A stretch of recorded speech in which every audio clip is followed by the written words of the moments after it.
Good morning, very warm welcome to Dodger's Trips. I'm Dodger.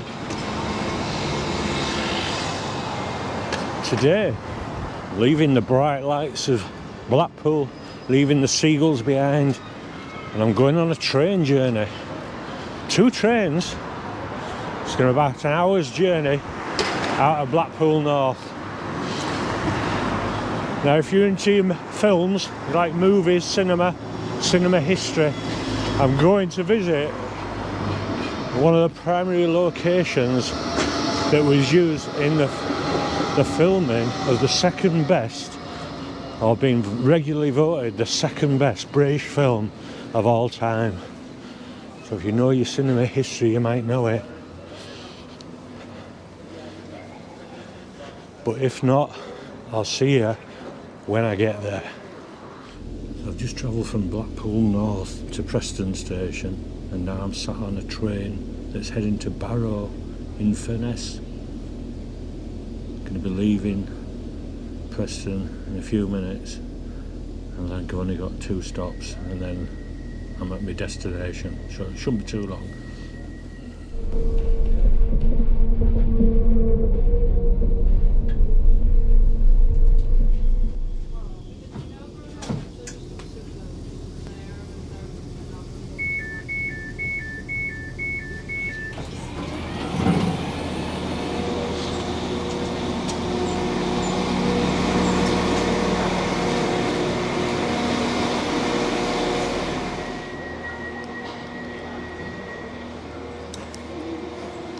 So here I am at Carnforth. After a lot of years of wanting to get here, finally made it, home of Brief Encounter, celebrating 75 years of Brief Encounter, 1945 to 2020. Brief Encounter was a film that was made in 1945. February 1945 is when they were on this station, the film crew were on the station making the movie. And although the station is only a small part in the movie, its most memorable scenes, its most memorable encounters were filmed here on the platform.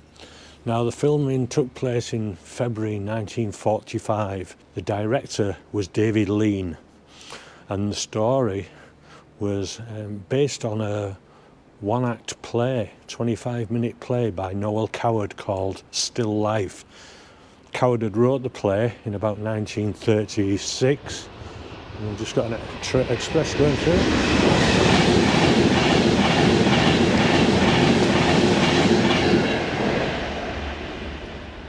West Coast Central there, going up to Glasgow. Yeah, so there was a Noel Coward play that he adapted into a screenplay, and he partnered up with Sir David Lean before he was a knight. But David Lean, when he was only just starting out as a director. Now David Lean had been a renowned editor for a number of years, who was the foremost acknowledged editor in the film industry in Britain. But he moved into directing, and with that editor's eye, he kind of knew what a good scene looked like. And he'd always been fascinated by steam trains and all that kind of thing. And the steam train plays a really important role in this film. The film stars Celia Johnson and Trevor Howard. And it's been said that their pairing is the most romantic, the most perfect pairing in British cinema. Now Celia Johnson, she was already quite a star in the British cinema. She'd played in Which We Serve, another Noel Coward film. I can't think of the name of it right now, but she was like the matriarch of a family during wartime. Trevor Howard was only just starting out on his career. I liken the movie to Casablanca. Bogart and Bacall. It's that kind of love story in a way. It is a love story, forbidden love, and a love that cannot be. So it's like a doomed love story. And the film is made up in that time is precious, time is limited, hence the title, The Brief Encounter. The film covers a span of just a few weeks where these two married people, have this chance encounter on Carnforth Railway Station. In the film it's called Milford Junction and it's set in the home counties. But because of the war and the V1 rockets, V2 rockets were still landing in southern England, the War Office, wanted them not to be filming in the home counties. So they give them a choice of stations, and David Lean chose to film here at Carnforth. Celia Johnson stayed at a hotel in Ambleside, overlooking with a nice view of the Windermere, and she travelled to the station each day in a chauffeured Rolls Royce. Now I know when she was on Desert Island this many years later, one of the things that she would have taken to the desert island was a Rolls Royce, so whether it was hers or if it was just part of her rider in a contract, that she would be transported by Rolls Royce, but that was one of her luxuries. Although it's said that she was never big-headed, she never acted the big star or anything like that in the years after. She would always downplay her abilities, but she was a really good actress, and although she appeared in more stage productions than film productions, it's for Brief Encounter. Brief Encounter lives on, where stage performances are forgotten when the people who saw them die out. There's no record, there's no... The film endures, doesn't it? So have you seen Brief Encounters yourself? Well, what do you think? I mean, I really enjoy watching it, and it is 1945, black and white, and with the steam trains and with a lot of the scenes at the station filmed in the evening or set in the evening. The black and white just adds something to it that I don't think colour would be able to capture. It wouldn't they wouldn't make the scenes as memorable, I don't believe. Now, one of the reasons for choosing Carnforth as well was because there was very little traffic on an evening, trains coming through. So the filming was done between about midnight and 6 a.m. in the morning, and this was February 1945. It was very cold winter that year.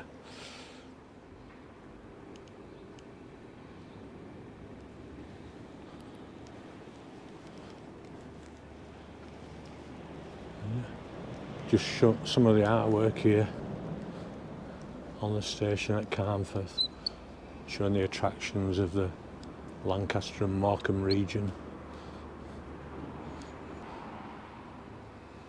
On the opposite platform over there, that's like the main entrance to the station. It's the refreshment room, the Heritage Centre. You can see the sign for that. And we can see the ramp, which was used quite a lot in the movie. Now, David Lean liked Carnforth Railway Station because it didn't have steps, it just had these slopes. And a lot of the action, as I say, it's all about time is limited. So all throughout the film there's this time is short, everything's timetables are involved, the times of the train, the time they're having the refreshment room together, the time they have together just one day a week. It's all, oh, here we are, look. Noel Coward's Brief Encounter. Absolutely fabulous film. Now, it is being voted regularly as the second best British film of all time, behind Carol Reed's The Third Man, starring Orson Welles and Joseph Cotton, I believe. So we'll go down the slope and we'll go onto the platform where most of the filming took place.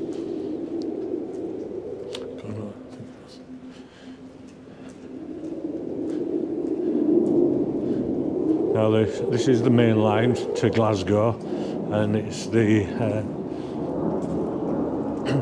and in the time of the film, another train.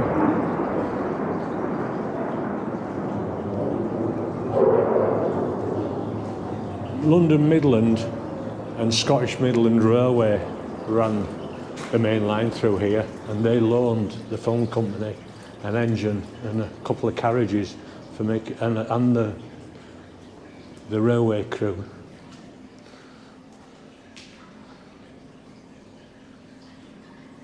This subway is very atmospheric. It's in a bad state by the looks of it, but this was a scene in the movie, I think, where he kisses her for the first time.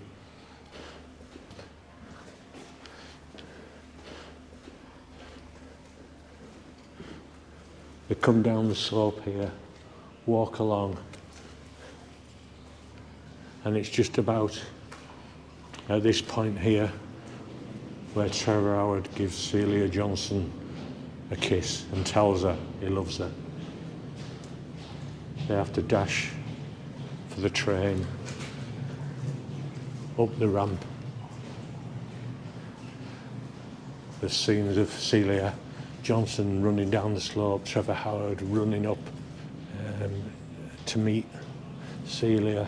He was supposed to have met her in the town, and circumstances meant he didn't get to see her, and he only just caught her before she got the train back to her home. Now, it is very much, although it's a partnership, it's very much a Celia Johnson movie, and her face is in close-up quite a lot of the film, and her face, literally, you can tell, she tells the story through her eyes. She falls in love, and you can see that showed in the eyes as she's listening to Trevor Howard telling her all about his passion for being a doctor and the type of preventative medicine that he's wanting to make a career of. Now, I say it is a Celia Johnson movie above all else, and the reason is we never see Trevor Howard's family. He's married, Celia Johnson's married, and we see Celia Johnson's home life with her husband Fred, who's an avid Times crossword puzzler. Fred, very dependable, very good father to his two children, very good husband, provided them all with a nice home, and reliable, safe, but maybe lacking in the passion. Celia Johnson is what you might say the bored housewife, the typical bored housewife.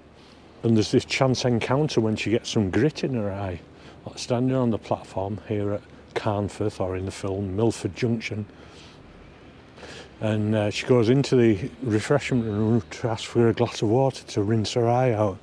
Trevor Howard happens to be in there waiting for his train, and he presents himself as a doctor, and he remedies her eye, and that's the end of it. They both go off on the separate trains, but then a week later she goes into Milford. Every Thursday they happen to cross paths, and again it was just a brief encounter, just a quick hello, how's the weather, you know, that type of thing.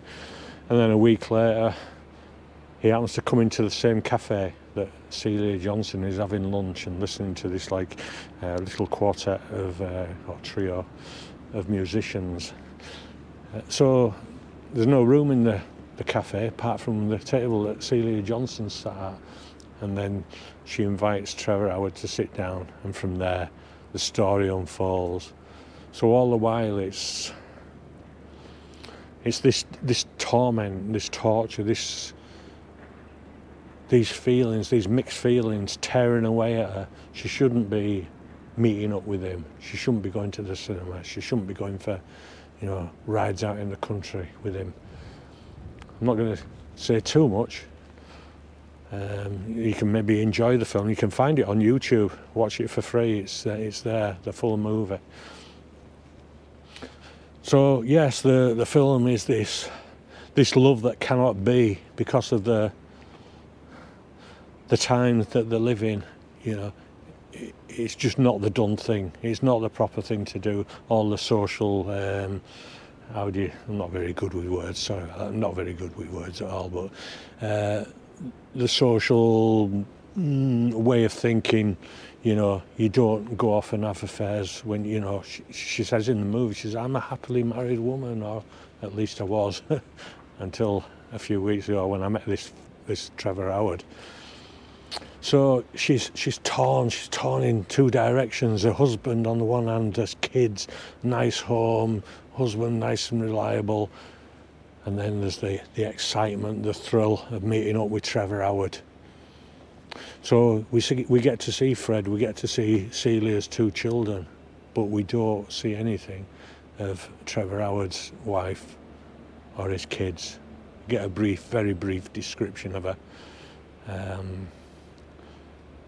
Slim, dark-haired, and that's about as far as it goes.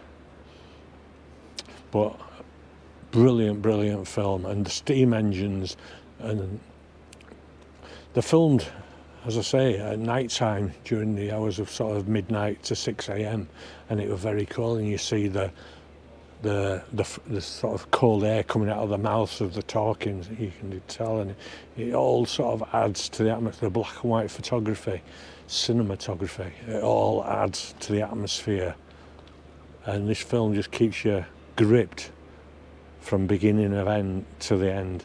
It's one of those films where it starts at the end, and the first 15 minutes is like the end of the story, apart from the last minute of the story, which they keep for the end of the movie. But yes, it's the film begins where they're in the refreshment room, the scene of so many encounters, and they're waiting to say their final goodbyes. Dr. Harvey, or Alec, as his first name is, Trevor Howard in the movie, he's off to Africa the next week to take up a new post at his brother's hospital in Johannesburg. And they're there just enjoying the last few minutes together before his train. His train always leaves just a couple of minutes before Celia's. She's known as Laura in the film. That's her character's name. And this busybody of a woman who Celia knows, or Laura knows, comes in and sits herself down at the table and interrupts the moment, their final moments. So even that cannot be. They can't have that last moment together. So what we're going to do now, and a lot of the handrails, certainly, although they're painted red, which they probably wouldn't have been back in the day, these handrails up the slope are the same design as what you see in the film as well. So could be original railings. Certainly these look originals, all these red and green railings here edging the subway. Now the big clock, the clock is a feature, as I say. Everything's about time and not having enough time running out. And there's a big station clock which hangs where you see platform 1 sign there, just above that fella's head. There's normally a big clock there which is hand wound, and that's a feature of the film that people look back on and always think of that clock when they think of Brief Encounter. And why the clock's missing, maybe we'll find out in the Heritage Centre, but it was certainly there a few years ago. Apparently it had gone missing and found its way back into London, and they got a call, and somebody from the Heritage Centre went down to London, picked this clock up, which was all in pieces, and they got a local company up here to put it all back together, and it was back in place, back in situ. Now in the movie, The refreshment room is not quite where the refreshment room is today. You can see the sign there, possibly for a refreshment. Where that gentleman is there, just walking towards us, that is where they had they had two fake walls.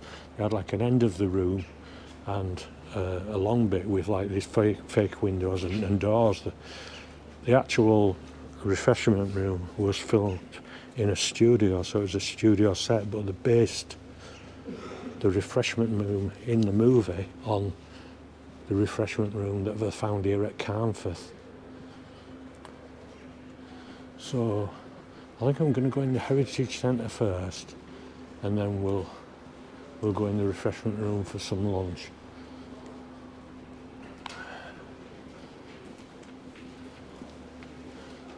So the station did fall into disrepair in the sort of 1970s. Even now it's been, they have spent time doing it up and everything, making it more presentable, but it's still got a rough around the edges. We've got the 1940s luggage here, almost like a prop from the movie. Here again.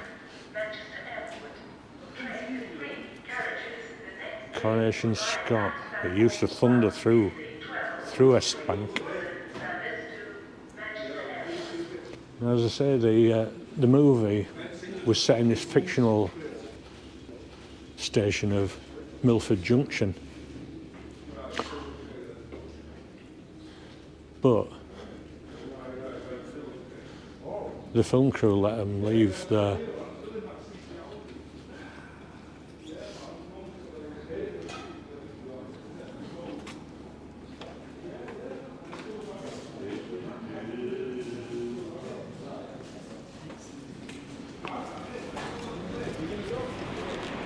Yeah, the film crew let them, the railway, the London Midland and Scottish Midland Railway, leave the posters up, and in the movie at the top of the ramp there, where the clock was, you see in the movie, you see wooden direction boards pointing you to platforms for trains to Leeds, Bradford and Skipton. So although it's set in the home counties, you can still see the visible signs of Carnforth Station, in use during the daytime. Trains to Leeds, Bradford, Skipton in one direction. That's quite a nice touch. Another thing linked to obviously where I come from, Celia Johnson, she was this renowned stage actress, and that's where she first made her name. And she did prefer stage work to film work, but during the war, she preferred, she did make these films. It was a shorter time. It wasn't taking her away from her home during the war. Now her husband was Peter Fleming, and he was one of four brothers. Very rich family. They had a big estate up in Scotland, and one of his brothers was Ian Fleming, the author of James Bond novels. So yeah, Celia Johnson's husband was Peter Fleming, and he was quite an adventurer. He went on expeditions, he travelled widely, he wrote about his travels, he wrote several books. And then during the war, he was involved in training up the Home Guard to act as guerrillas, to create underground bases to fight the occupier should the Germans invade. That was all down south in Kent. Later in the war, he did some sort of subversive work up in Norway. Also went to Egypt, training the Italians to rebel against the Germans. And he even he was on his way to Crete when the Germans fired up his boat, and I think he got injured there. But he saw the war out in Delhi, and he was part of the Allied deception plans to, various subterfuges deceiving the enemy about what the intentions maybe were of the Allied British Army in the jungles fighting the Japanese. So Peter, he was away during the war quite a lot. So Celia would make these movies. Got a sign here. The Buffy on this station was the setting for the 1946 film Brief Encounter. So it's strange that they put 1946. The filming was done in 1945, February 1945, and it was released in Britain in the end of 1945. It was released in America in 1946, which is why it came. It was up for nominations. Celia Johnson was up for Best Actress in the 1947 Oscars, and that's because the 1947 Oscars concentrated on any film that was released in 1946. So I might ask about that, why it shows 1946 as opposed to 1945, but it could be that I've got that wrong as well. We've got a plaque to Sir David Lean, director of many famous films, including Brief Encounter, filmed here in 1945. And part of the Heritage Centre, there is an exhibition on the life and works of David Lean. Also, there's a Brief Encounter cinema where they have the film on there. Also, 1940s Homefront, The Age of Steam, Art of Nostalgia. So it's £2.50 to go in this exhibition. So as soon as you walk in this exhibition here, the music of Rachmaninoff is playing, which is a theme throughout the movie. Yeah, so all the display cases here on this side are all detailing history of the railway, timetables, bits and pieces, whistles, and there's all the crockery that was used on the trains in the station, timetables, handbooks, staff handbooks, things like that, of interest to anyone interested in railways. And on this side you've got the great outdoors, people holidaying in England. Big piece on Blackpool here, Pontins opening their holiday camps, and then the start of holidays abroad. So, yeah. Music.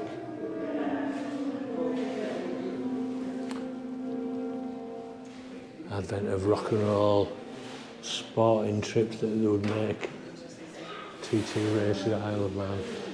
You know, sort of the comics and the toys that kids used to play with and read, Thunderbirds.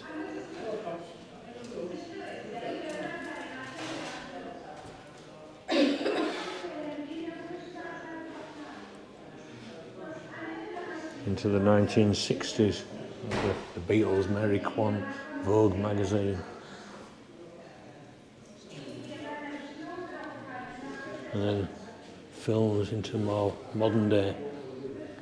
Get Carter from the 60s, Taxi Driver from the 70s, Psycho, Westworld, Man Who Fell to Earth, David Bowie.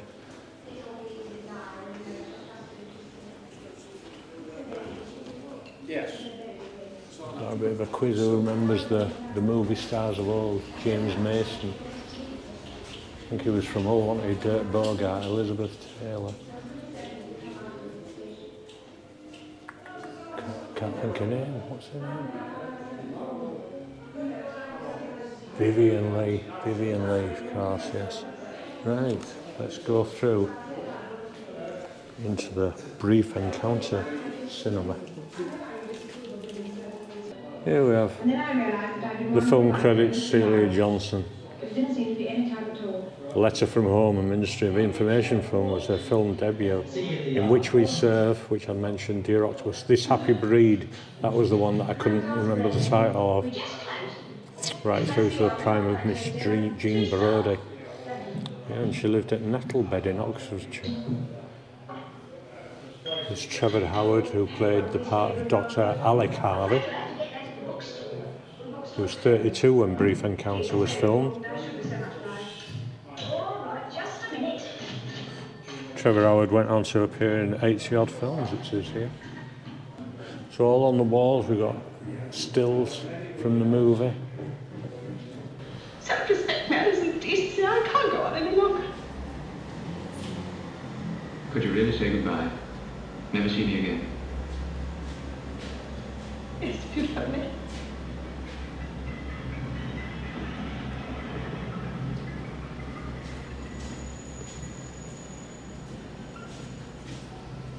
I love you, Laura. I shall love you always until the end of my life. I can't look at you now because I know something. I know that this is the beginning of the end. Not the end of my loving you, but the end of our being together. But not quite yet, darling. Please, not quite yet. Very well, not quite yet. I know what you feel about this evening. I mean about the sordidness of it. I know about the strain of our different lives. Our lives apart from each other. The feeling of guilt of doing wrong is too strong, isn't it? Too great a price to pay for the happiness we have together. I know all this because it's the same for me too. You can look at me now, I'm all right.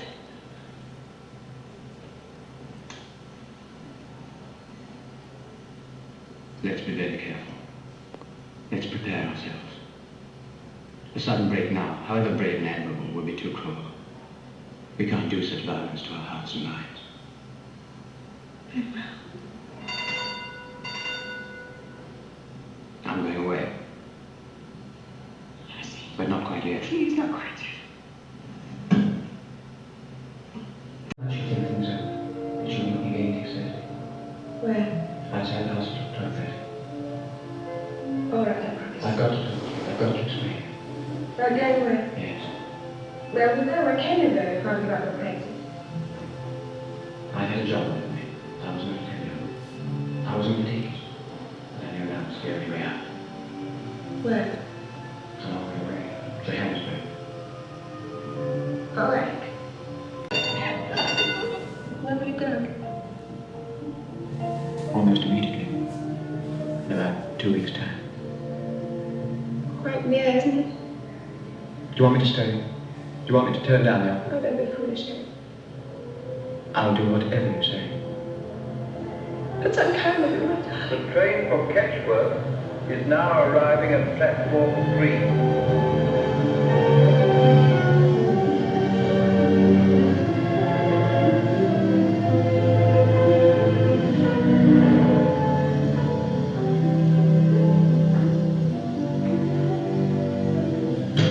You're not angry with me, are you? No, I'm not angry. I don't think I'm anything really, I just feel tired. Forgive me Forgive you for what? for everything. For meeting you in the first place. For taking a piece of grit out of your eye. For loving you. For bringing you so much misery. I'll forgive you, you'll forgive me.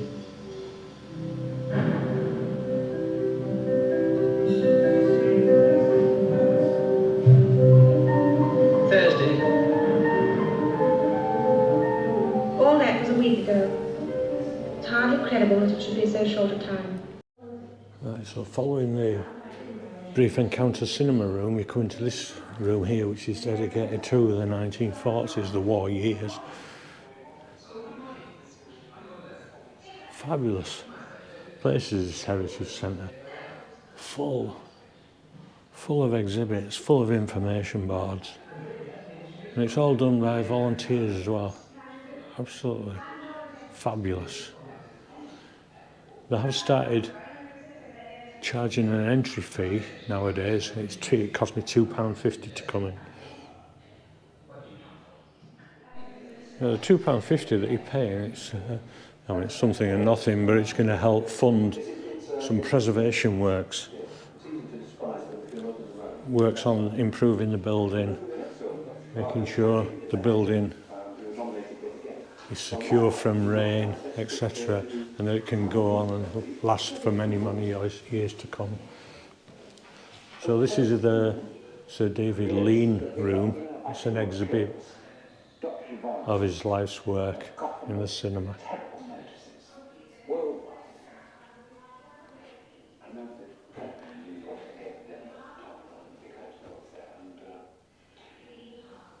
In which we serve this happy breed, Great Expectations, Oliver Twist, Sound Barrier, Summer Madness, The Bridge on the River Kwai, Lawrence of Arabia, Dr. Zhivago, Passage to India.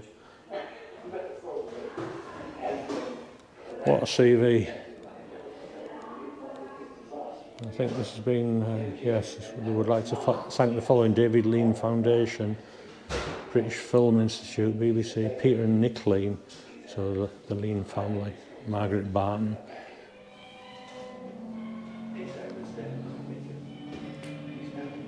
I was talking to one of the volunteers and he was saying this plaque that I saw outside, and it's saying 1946, that is wrong. It was released in November 1945, not 1946. Amazed that, what, for 14 years after manslaughter, you never made another film? Why? Why? Was it because it got such a bad review? Or bad reviews?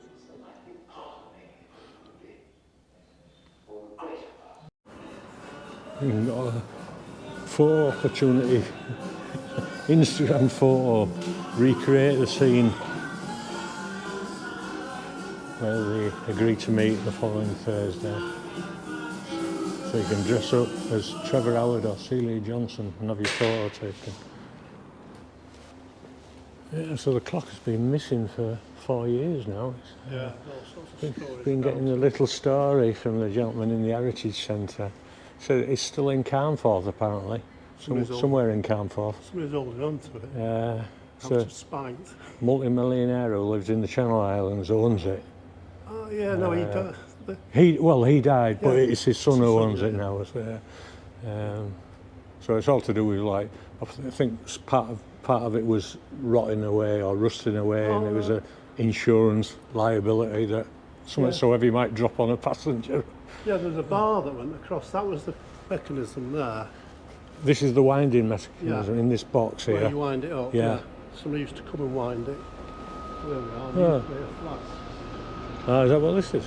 Could be. So Maybe what? not. Maybe not nuclear. You get those coming through here yeah, then, yeah. presumably, yeah. They don't look like that. Right. Hornet.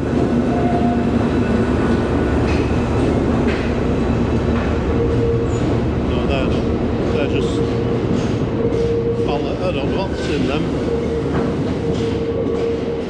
So this box here is housing the winding mechanism. This is where the lever And it looked would like be off. it looked like a handle for cranking a car. Oh, right, the old-fashioned start your car up. Yeah. And that's where it was up there. Yeah. And it went across on a bar, and the clock was hung up there. Yeah. And there was no the only mechanism in the clock was like I don't know what you call it, sun and well, it's just a couple of cogs. Okay. And they turn the fingers round. Yes. So the actual timekeeping mechanism was in there. I see. Yeah. The thing was that kids used to come at night time and swing on it. Really? Oh, And really? they might bend it. I can imagine. Yeah, could get up there. Oh yeah, and a bit of fun, have a bit of fun. Yeah, I mean, yeah. you weren't doing, Yeah. with kids. Yeah.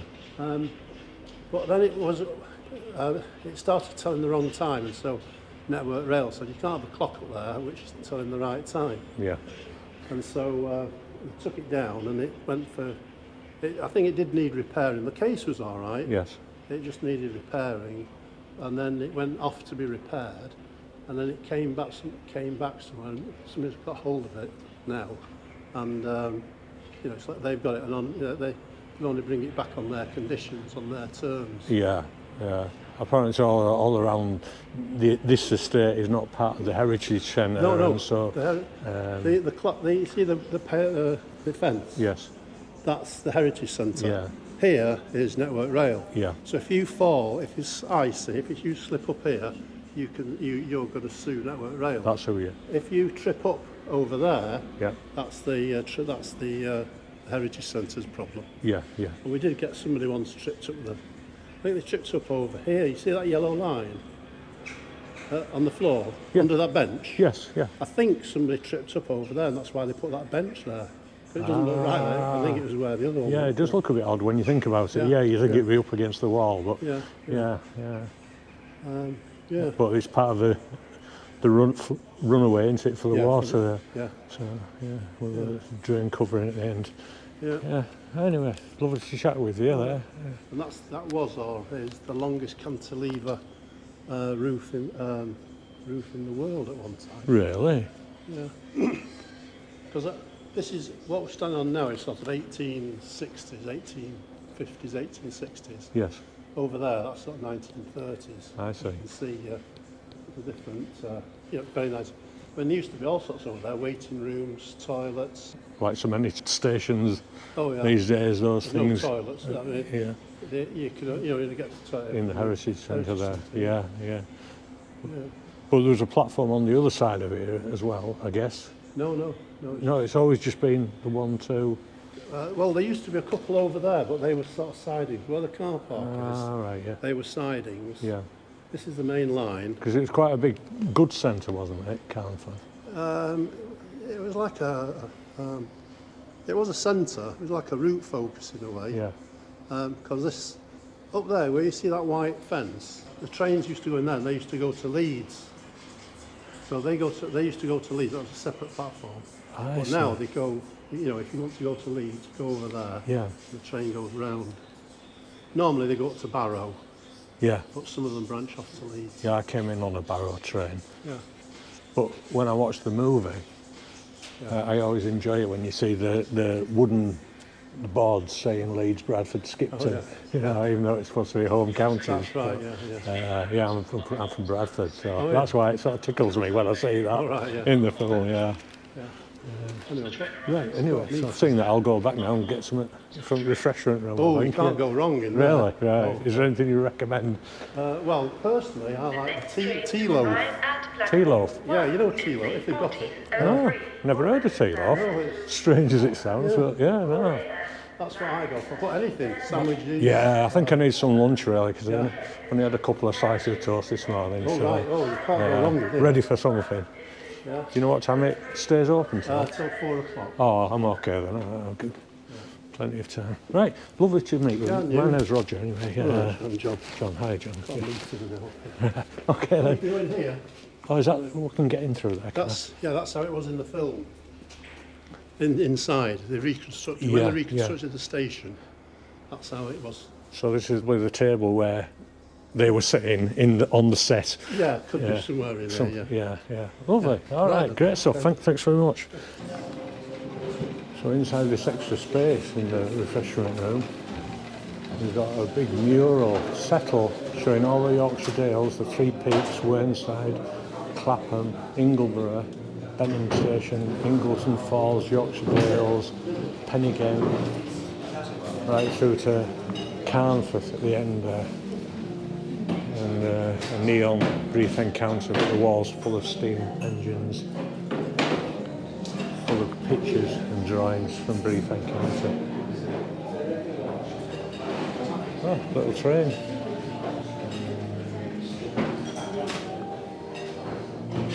Is that going to come back?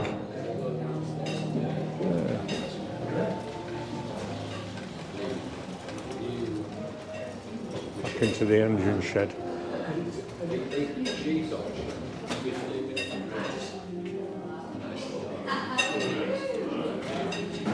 There he goes again. Right, so yeah, when they were making the movie, they used the wooden boards to designate the end of the refreshment room on one side of the refreshment room. But when they created a set at Denham Film Studios down south, they based it on the refreshment room that is here at Carnforth. So you see a small old-fashioned till here. Got plenty of things to eat, hot chocolates. We'll have a look at the menus because I am hungry. On the station manager, this is the station manager's office now.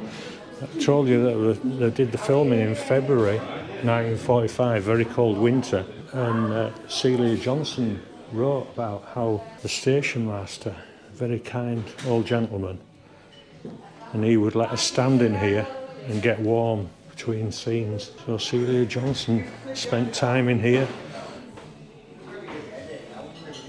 in between the live action. So I'm going to take a seat and get something to eat. So this is the menu, Brief Encounter Bistro lunch menu. Freshly made sandwiches, £8.95. Served with salad and crisps. Freshly plated salads, jacket potatoes, toasted paninis, soup, small chips and fries. And then lunch again, fish and chips, scampi and chips, cheese and onion pie, all day breakfast, home cooked ham. Might have the home cooked ham, I think. Soup of the day. Yeah. And the burgers inside.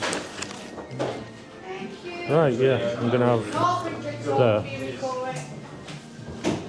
home cooked ham with garden peas. Can't go wrong with garden peas. That couple who were in the station master's office before when I came in, they've gone now, so I've just come back for a bit of a better look. The room is regaled with loads of 1940s paraphernalia. A lot of it were familiar, maybe your grandma's time. Oh yeah, Celia Johnson coming here, warmed her hands on the fire, sat in a chair, just about here. Not this chair, but yeah, maybe she would have whiled away time while the crew was setting up for the next shot or whatever. I love it when I'm walking in people's footsteps. There's even an outside area there as well that you can sit at. Film stills of the refreshment room in the movie.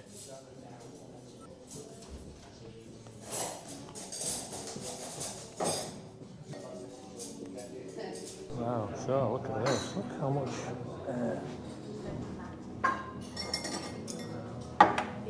look how much ham you get in here. Wow, that is a good portion, isn't it? 2 eggs, still runny, lovely garden peas and fries. Well, I'm done. I'm full up. Look how much ham I've left. This homemade ham. I must have eaten more than half of it, for sure. Well, I've had to leave that. The lady said they can box it up. I can take that back to the apartment for a sandwich. Oh yeah, sorry to interrupt you. Lady said you could box up the ham for us. Yeah, I can do that, yeah. I couldn't believe what a big portion it was. Thank you. It's great, I can have ham sandwich tonight. Thanks very much for doing that. Thank you very much. Can I get back to Heritage Centre through there? You can, yeah. Brilliant, thanks. See you.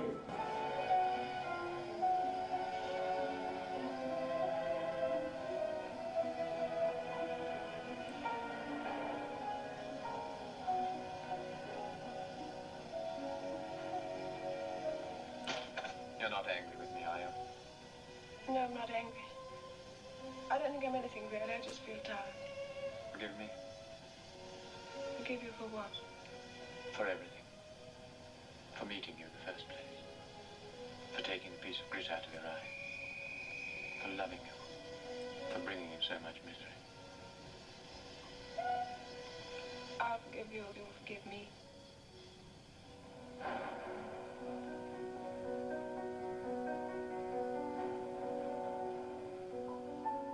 Thursday. Right, so we leave Carnforth Railway Station down the slope. Trevor Howard ran down because he had to try and get his train. But I'm going left here. I'm leaving the station.